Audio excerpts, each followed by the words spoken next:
आज हम एक बहुत ही खास कहानी पर बात करने वाले हैं।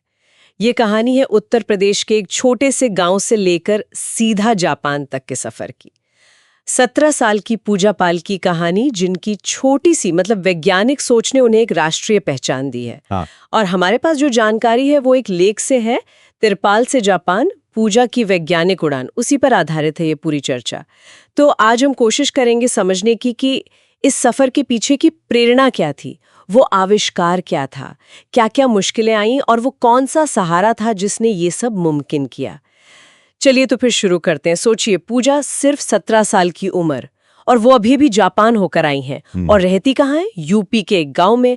तिरपाल और घास फूस का घर है। हाँ। 7 लोगों का परिवार, न पक्का मकान, न ही टॉयलेट की सुविधा। बिल्कुल। एक तरफ घर में पढ़ाई होती है, दूसरी तरफ चूल्हा जलता है। मतलब ये जो कॉन्ट्रास्ट है तिरपाल के घर से जापान, कमाल है। हाँ बिल्कुल। और देखिए, इसी मतलब साधारण सी पृष्ठभूमि से एक कितना असाधारण आविष्कार निकला है। भू साधूल पृथक्करण यंत्र। सुनने में शायद थोड़ा भारी लगे, पर है बड़ा काम का। अच्छा, ये क्या करता है असल में? देखिए, जब थ्रेशर से अनाज निकालते हैं ना, हाँ तो बहुत धूल उड़ती है। हाँ हाँ, वो तो है। उसमें बहुत बारीक कण होते हैं जो सीधे फेफड़ों में जाते हैं, नुकसान करते हैं। ये मशीन उसी धूल को, उन महीन कणों को रोक लेती है। अरे वाह! तो किसानों के लिए, मजदूरों के लिए, और खासकर उन महिलाओं के लिए जो घरों में अनाज साफ करती हैं, उनके स्वास्थ्य के लिए मतलब बहुत ही महत्वपूर्ण चीज है। और कमाल की बात यह है कि ये आइडिया पूजा को 8वीं क्लास में आया था। 8वीं में? हाँ, स्कूल के पास ही कोई थ्रेशर चलता था और उसकी धूल उड़कर क्लास में आती थी। अच्छा। बच्चों को सांस लेने में दिक्कत, पढ़ने में दिक्कत। फिर घर पे माँ को आटा छानते देखा। हाँ। तो बस वहीं से क्लिक कर गया कि अरे, थ्रेशर की धूल क्यों नहीं रोक सकते। मतलब एक ऑब्जर्वेशन से आइडिया आया। बिल्कुल। और फिर उन्होंने अपनी साइंस टीचर राजीव श्रीवास्तव, उनको बताया। अच्छा, टीचर का सपोर्ट मिला। हाँ, वहीं से फिर गाड़ी आगे बढ़ी। पहले चार्ट पेपर पे स्केच बना, जी। फिर कागज और लकड़ी से एक छोटा मॉडल बनाया, और फिर आखिर में टीन से वेल्डिंग मशीन वगैरह की मदद से असली मॉडल तैयार किया। ये दिखाता है कि सही मार्गदर्शन कितना जरूरी है। टीचर का रोल बहुत अहम रहा है इसमें। सही बात है। और फिर यहीं पर सरकार की योजना भी काम आई। भारत सरकार का जो विज्ञान और प्रौद्योगिकी विभाग है, उनकी एक योजना है इंस्पायर अवार्ड मानक। हाँ, सुना है इसके बारे में। इसका मकसद ही यही है कि स्कूली बच्चों में साइंस के प्रति, नए आइडियाज के प्रति रुझान बढ़े। पूजा का मॉडल इसी योजना में 2023 में नेशनल लेवल पर चुना गया, और वो यूपी से अकेले थी। अकेली विजेता यूपी से, ये तो बड़ी बात है।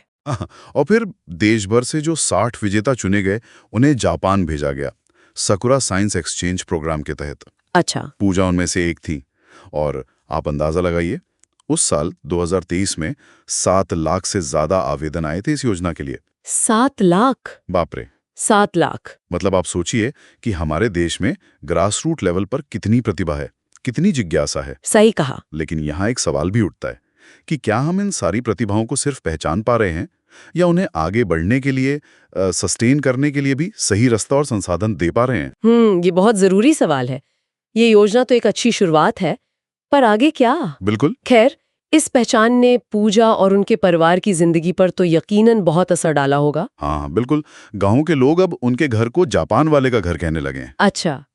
पूजा खुद बताती हैं कि पहले उनके लिए बाराबंकी शहर जाना भी बहुत बड़ी बात होती थी। जी। और अब वो हवाई जहाज से जापान घूम आई। उनके पिता हैं पुतीलाल जी, दिहाड़ी मजदूर हैं। वो कहते हैं कि बेटी की वजह से उनका सीना गर्व से चौड़ा हो गया है। ये सुनकर बहुत अच्छा लगता है। हाँ, और उनकी माँ सुनीला जी, वो स्कूल में रसोइयाँ हैं। वो बताती हैं कि पहले गांव के लोग कहते थे, अरे ये तो बस खेल कूद में लगी रहती है, पर अब सब तारीफ करते हैं। दुनिया का यही दस्तूर है। लेकिन उनका संकल्प देखिए। वो कहती हैं, हमारे पास भले कपड़े कम हो, पर बच्चों के पास कॉपी किताब पूरी होनी चाहिए। हम नमक रोटी खा लेंगे, पर बच्चों से मजदूरी नहीं करवाएंगे। बहुत हिम्मत वाली बात है ये। बिल्कुल। पर यह भी ध्यान देने वाली बात है, जैसा आपने कहा, कि इतनी पहचान मिली, अंतर्राष्ट्रीय यात्रा हुई, लेकिन परिवार की जो बुनियादी जरूरतें हैं, हाँ, जैसे पक्का घर या शौचालय, वो अभी भी पूरी नहीं हुई हैं। पूजा आप चाहती हैं कि वो नौकरी करें, पिता की मदद करें। ये दिखाता है कि सिर्फ अवार्ड मिलना काफी नहीं है, उसके बाद भी सपोर्ट की जरूरत होती है। बिल्कुल। निरंतर सहारे की जरूरत है, और इसमें उनके टीचर जैसे मेंटर्स का रोल और भी बढ़ जाता है। अच्छी बात यह है कि ये इंस्पायर योजना अब क्लास 6 से 12 तक के बच्चों के लिए है, तो शायद और बच्चों को मौका मिले। हाँ, उम्मीद तो यही है।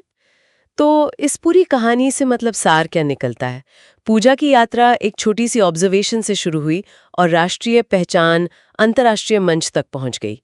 ये कहानी है जिज्ञासा की, मुश्किलों से न हारने की और सही वक्त पर सही मार्गदर्शन मिल जाने की। बिल्कुल।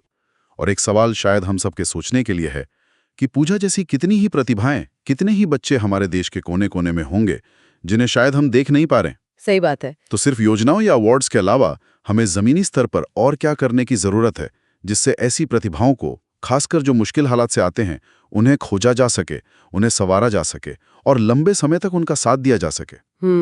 ये एक अहम सवाल है जिस पर सोचने की जरूरत है।